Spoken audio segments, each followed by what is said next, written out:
The Blue Queen Dragon Explained. Warning alert. One of the most exciting reveals in the Season 3 teaser of House of the Dragon is the appearance of a brand new dragon, Tessarion, famously known as the Blue Queen.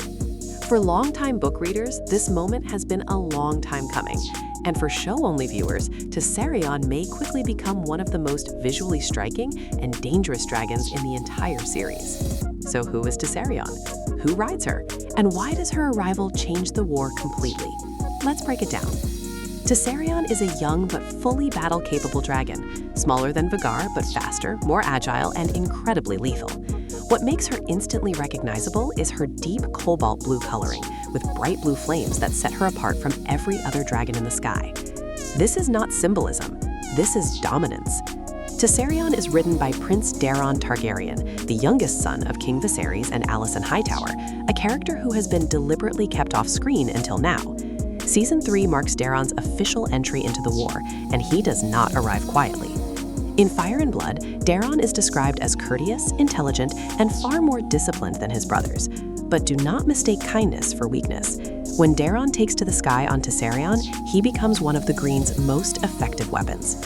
The Season 3 teaser gives us our first unmistakable look at Tessarion, soaring above marching armies, a clear sign that Daeron has joined the Green forces, and that the conflict is expanding beyond King's Landing and Dragonstone. Tessarion's introduction strongly points towards two major battles, the Battle of the Honeywine and the First Battle of Tumbleton. At Honeywine, Tessarion proves her worth by decimating enemy forces and turning the tide of battle. Unlike Vhagar, who overwhelms through sheer terror, Tessarion fights with speed and precision. She strikes fast, burns cleanly, and withdraws before enemies can respond. This is dragon warfare refined. Visually, Tessarion represents a terrifying evolution of the Dance of the Dragons. Until now, the war has been dominated by ancient beasts like Vhagar and iconic dragons like Meleys. Tessarion introduces a new kind of threat, a modern war dragon, raised for battle, not legacy.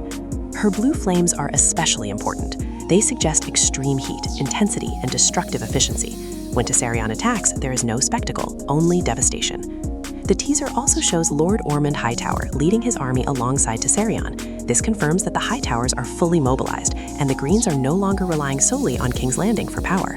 The war is spreading across Westeros, and Tessarion is one of the first signs of that expansion. What makes Tessarion especially dangerous is her rider. Prince Daeron does not seek glory like Aemond. He does not rule through fear like Vhagar. Instead, Daeron fights with discipline and control, making Tessarion a perfectly balanced weapon, beautiful, precise, and deadly. And that balance makes her unpredictable. Season 3 is expected to show Tessarion in extended combat sequences, giving audiences a clear contrast between different dragon riding styles. Where Vhagar annihilates, Tessarion dominates. Where chaos reigns, she brings calculated destruction. But there is tragedy ahead. Without revealing too much, Tessarion's story is not one of survival. Her presence marks a turning point, not just in the war, but in the fate of dragons themselves. Every dragon introduced in Season 3 brings the dance closer to its inevitable conclusion.